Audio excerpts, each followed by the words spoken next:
حضرت آدم علیہ السلام لقب صفی اللہ یعنی اللہ کا خالص یا اللہ کا چنا ہوا۔ حضرت آدم علیہ السلام ساری انسانیت کے باپ ہیں اور سب سے پہلے پیغمبر بھی۔ زمین پر زندگی کی ابتدا اس بزرگ ہستی کے وجود سے ہی ہوئی۔ یہ بات اس چیز کا واضح ثبوت ہے کہ ابتدا کے بارے میں جو باطل مفروضے ہیں کہ انسان بندر سے وجود میں آیا وغیرہ وغیرہ، یہ سب بے بنیاد ہیں۔ یہ نام اس بات کی دلیل ہے کہ اس کائنات کو وجود بخشنے والی ذات اللہ تعالیٰ کی ہے۔ وہی اس کائنات کا رب ہے اور ہمارا معبود برحق ہے۔ یہیں سے ایک مومن کی حیثیت سے ہمیں یہ یقین حاصل ہوتا ہے کہ آدم علیہ السلام ہی ساری کائنات، ساری انسانیت کے باپ ہیں، جن کو اللہ نے اپنے خاک سے تخلیق کیا اور ان میں اپنی روح پھونکی۔ اس کے بعد ہی زندگی کی تمام تر سرگرمیاں وجود میں آئیں۔ اللہ پاک فرماتا ہے، ہم نے انسان کو بہت ہی اچھی صورت میں پیدا کیا، پھر رفتہ رفتہ اس کی حالت کو بدل کر پست سے پست کر دیا، مگر جو لوگ ایمان لاتے اور نیک عمل کرتے رہے ان کے لیے بے انتہا اجر ہے۔ تخلیق آدم کی ابتدا۔ سورہ بقرہ کی آیت نمبر 30 میں اللہ تعالیٰ فرماتے ہیں کہ انہوں نے فرشتوں کو خبر دی کہ زمین میں آدم کو میں اپنا خلیفہ بنا رہا ہوں۔ فرشتوں نے سمجھا کہ یہ خلیفہ زمین میں دنگا فساد کرے گا، اس لیے بارگاہ الہی میں عرض کیا، اے رب، تو زمین میں ایسے شخص کو خلیفہ بنانا چاہتا ہے جو خرابیاں کرے اور کشت و خون کرتا پھرے۔ ہم تیری تعریف کے ساتھ تیری تسبیح و تقدیس کرتے ہیں۔ تو اللہ نے جواب میں فرمایا، جو باتیں میں جانتا ہوں وہ تم نہیں جانتے۔ سورہ بقرہ آیت نمبر 30۔ آدم کے معنی۔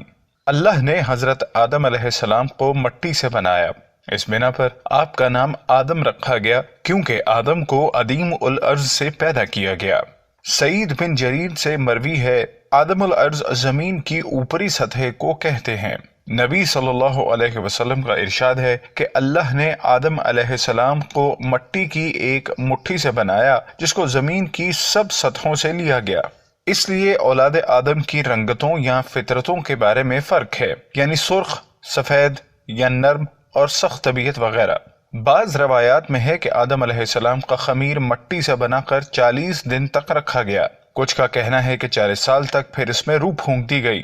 مسند احمد کے مطابق آدم علیہ السلام کو جمعہ کے روز تخلیق کیا گیا۔ قرآن کریم میں ان کی تخلیق سے متعلق جو باتیں بیان ہیں وہ یہ ہیں، آدم علیہ السلام کو مٹی سے بنایا گیا۔ آپ کو تین یعنی پانی میں گندھی ہوئی مٹی سے بنایا گیا جو کہ لیس دار اور چپچپی تھی۔ پھر یہ مٹی سلسلال بن گئی۔ سلسلال اس مٹی کو کہتے ہیں جو خشک ہو کر کھنکھناتی ہے۔ ارشاد فرمایا، اس نے انسان کو ٹھیکرے کی طرح کھنکھناتی ہوئی مٹی سے پیدا کیا۔ سورہ الرحمن۔ پھر اللہ نے ان کی تخلیق کو پورا کر کے اس میں روح پھونکی۔ اللہ نے ارشاد فرمایا، انسان کچھ ایسا جلد باز ہے گویا جلد بازی سے ہی بنایا گیا ہے۔ سورہ الانبیاء۔ حضرت آدم علیہ السلام کو اسماء کی تعلیم۔ حضرت آدم علیہ السلام کی تخلیق کے بعد اللہ تعالیٰ نے آپ کو سب چیزوں کے اسم سکھائے۔ ارشاد ہوا، اور اس نے آدم کو ہر چیز کے نام سکھائے۔ سورہ البقرہ۔ اللہ تعالیٰ نے حضرت آدم علیہ السلام کو ہر خاص و عام، چھوٹی اور بڑی چیز کی تعلیم فرمائی۔ ہر چیز کا نام آپ کو یاد کروایا، غرض کہ جب آپ کو سب چیزوں کے نام سکھا دیے تو آپ کو فرشتوں کے سامنے پیش کیا اور کہا، اگر تم جانتے ہو تو مجھے ان چیزوں کے نام تو بتاؤ۔ فرشتے نہ بتا سکے اور کہنے لگے، تو پاک ہے، جتنا علم تو نے ہمیں بخشا ہے اس کے سوا ہم کچھ نہیں جانتے، بے شک تو دانا اور حکمت والا ہے۔ سورہ البقرہ۔ اس پر اللہ نے آدم علیہ السلام کو یہ حکم دیا، اے آدم، تم ان فرشتوں کے ان چیزوں کو نام بتاؤ۔ جب انہوں نے ان چیزوں کے نام بتا دیے تو فرشتوں سے کہا، کیوں؟ میں نے تم سے نہیں کہا تھا کہ میں آسمانوں اور زمین کی سب پوشیدہ باتوں کو جانتا ہوں، اور جو تم ظاہر کرتے ہو اور جو تم چھپاتے ہو مجھے سب معلوم ہے۔ سورہ البقرہ۔ غرض اللہ تعالیٰ نے یہاں یہ بات ثابت کر دی کہ ہر چیز کا علم صرف اللہ کو ہے اور اللہ ہی نے حضرت آدم علیہ السلام کو ہر چیز کی تعلیم فرمائی۔ اس سے یہ بات بھی ظاہر ہو گئی کہ سب سے پہلی مخلوق ہرگز بھی بے علم نہ تھی اور انسان ابتدا سے ہی رب کی توحید اور معرفت سے آگاہ ہے۔ فرشتوں کا آدم کو سجدہ کرنا۔ اللہ نے حضرت آدم علیہ السلام کو تعظیم بخشنے کے لیے فرشتوں کو حکم دیا کہ وہ ان کو سجدہ کریں۔ یہ سجدہ عبادت ہرگز نہ تھا کیونکہ وہ صرف اللہ تعالیٰ کے لیے کرنا جائز ہے، یہ محض سجدہ تعظیم تھا۔ تو فرشتے تو سب سجدہ میں گر گئے سوائے شیطان کے۔ اللہ نے کہا اے شیطان تجھے کیا ہوا کہ تو سجدہ کرنے والوں میں نہ ہوا؟ وہ بولا میں ایسا نہیں ہوں کہ انسان کو سجدہ کروں جسے تو نے مٹی کے سڑے ہوئے گارے سے بنایا۔ اللہ نے کہا تو پھر نکل جا یہاں سے، بے شک تو مردود ہے اور قیامت تک کے لیے تجھ پر لعنت برسے گی۔ سورہ الحجر۔ اس نے دعویٰ کیا کہ میں آدم سے بہتر ہوں، کہا میں آدم سے بہتر ہوں، تو نے مجھے آگ سے بنایا اور اسے مٹی سے۔ سورہ الاعراف۔ سجدہ تعظیمی پہلے ایک عام بات تھی، قصہ یوسف علیہ السلام میں بھی اس کا ذکر ہے، لیکن امت محمد صلی اللہ علیہ وسلم تک ہی جائز تھا، اس کے بعد اس سے منع فرما دیا گیا۔ اللہ تعالیٰ نے آدم علیہ السلام کو 4 طرح سے عزت بخشی، اپنے ہاتھوں سے بنایا، ان میں خود روح پھونکی، ان کو ہر چیز کی تعلیم فرمائی، ان کو فرشتوں سے سجدہ تعظیم کرایا۔ حضرت بی بی حوا۔ حوا عربی زبان کا لفظ ہے جو لفظ ہی سے نکلا ہے جس کے معنی ہے زندہ۔ کیونکہ حضرت حوا علیہ السلام کو آدم علیہ السلام کی پسلی یعنی ایک زندہ چیز سے تخلیق کیا گیا، اس لیے ان کا یہ نام رکھا۔ حضرت آدم علیہ السلام جب ایک دن سوئے ہوئے تھے، اٹھنے پر انہوں نے دیکھا کہ ان کے سرحانے ایک عورت موجود ہے۔ آپ نے دریافت کیا تم کون ہو؟ جواب ملا عورت۔ پھر پوچھا تمہیں کیوں پیدا کیا گیا؟ کہا تاکہ آپ مجھ سے سکون پا سکیں۔ بی بی حوا کی تخلیق کے متعلق مختلف روایات ہیں۔ کچھ کا کہنا ہے آپ کو آدم علیہ السلام کے ساتھ ہی تخلیق کیا گیا، کچھ کا کہنا ہے آپ کو ان کے جنت میں جانے کے بعد تخلیق کیا گیا، لیکن یہ آیت اس بات کی تائید کرتی ہے کہ آپ کو ان کے جنت میں جانے سے پہلے بنایا گیا۔ ارشاد ہوا تم اور تمہاری بیوی بہشت میں رہو اور جہاں سے چاہو کھاؤ، مگر اس درخت کے پاس نہ جانا ورنہ گنہگار ہو جاؤ گے۔ سورہ الاعراف۔ حضرت آدم علیہ السلام کا جنت میں داخل ہونا اور وہاں سے نکلنا۔ خدا نے شیطان کو دھتکار دیا اور آدم علیہ السلام کو جنت میں بھیج دیا، لیکن فرمایا کہ شیطان سے ہوشیار رہیں کہ وہ ان کا کھلا دشمن ہے۔ ارشاد ہوا اے آدم یہ ابلیس تمہارا اور تمہاری بیوی کا کھلا دشمن ہے، تو کہیں تم کو جنت سے نکلوا نہ دے اور پھر تم تکلیف میں پڑ جاؤ۔ اب آدم علیہ السلام جنت میں بھیج دیے گئے، وہاں وہ جہاں چاہے گھومتے، جو چاہتے کھاتے، سوائے اس درخت کے پھل کے جس سے اللہ نے منع فرمایا تھا۔ شیطان اس طاق میں تھا کہ کیسے موقع ملے اور آدم علیہ السلام کو بہکائے، چنانچہ اس نے انہیں وسوسے میں ڈالتے ہوئے کہا تم کو تمہارے پروردگار نے اس درخت سے اس لیے منع کیا ہے کہ کہیں تم فرشتے نہ بن جاؤ، اور ان سے قسم کھائی کہ میں تمہارا خیر خواہ ہوں۔ سورہ الاعراف۔ غرض شیطان کے بہکاوے میں آ کر آدم علیہ السلام اور ان کی بیوی نے اس درخت سے کھا لیا، اور آدم علیہ السلام نے اپنے پروردگار کے حکم کے خلاف کیا اور اپنے مطلوب سے بے راہ ہو گئے۔ سورہ طٰہٰ۔ اب آدم علیہ السلام اور شیطان دونوں کو اللہ نے زمین پر اتار دیا، اور اب یہ دونوں ایک دوسرے کے دشمن ہیں۔ حضرت آدم علیہ السلام اور بی بی حوا کا زمین پر اترنا۔ ابن کثیر کی روایت ہے کہ جب شیطان زمین پر اترا تو کہنے لگا اے اللہ تو نے آدم علیہ السلام کی وجہ سے مجھے جنت سے نکالا، اور تیری مدد کے بنا میں اس پر قوی نہیں ہو سکتا۔ اللہ نے فرمایا تمہیں اس پر مسلط کر دیا۔ اس نے مزید اضافہ مانگا، کہا جب بھی آدم کے ہاں اولاد ہوگی ویسے ہی تیرے ہاں بھی ہوگی۔ اس نے مزید اضافہ مانگا۔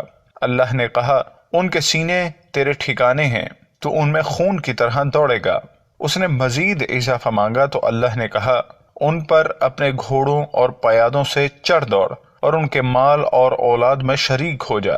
آدم علیہ السلام نے کہا اے اللہ تو نے شیطان کو لمبی مہلت دی اور اسے مجھ پر مسلط کیا، اور میں تیری مدد کے بنا اس سے نہیں بچ سکتا۔ اللہ نے فرمایا جب بھی تیرے ہاں اولاد ہوگی میں اس کی حفاظت پر ایک فرشتہ مقرر کر دوں گا جو اس کی حفاظت اس کے برے ساتھی شیطان سے کرے گا۔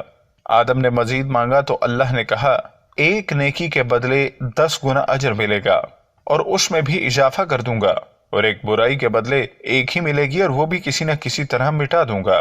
آدم نے مزید اضافہ مانگا تو اللہ نے کہا اے میرے بندو اگر اپنی جانوں پر زیادتی کر بیٹھے ہو تو اللہ کی رحمت سے نا امید مت ہونا، میں تمہیں معاف کر دوں گا۔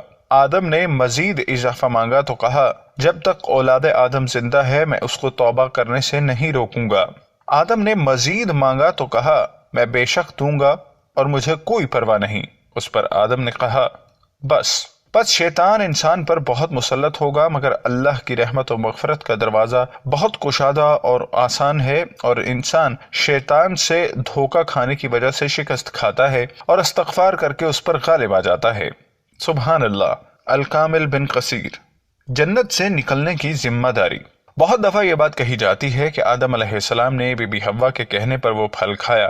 اسی مفروضے کی بنیاد پر لوگوں نے یہ نظریہ بھی ایجاد کر لیا کہ عورت ہر برائی کی جڑ ہے، لیکن ایسا نہیں ہے۔ قرآن میں صرف بیان ہے کہ اللہ نے دونوں کو مخصوص درخت کا پھل کھانے سے منع فرمایا، لہٰذا جنت سے بے دخل ہونے کی ذمہ داری دونوں پر ہی عائد ہوتی ہے۔ فرمایا تم دونوں اس درخت کے پاس مت جانا ورنہ گنہگار ہو جاؤ گے، سورہ البقرہ۔ اور فرمایا اے آدم، یہ شیطان تمہارا اور تمہاری بیوی کا دشمن ہے، خیال رکھنا یہ تمہیں جنت سے نہ نکلوا دے، سورہ طٰہٰ۔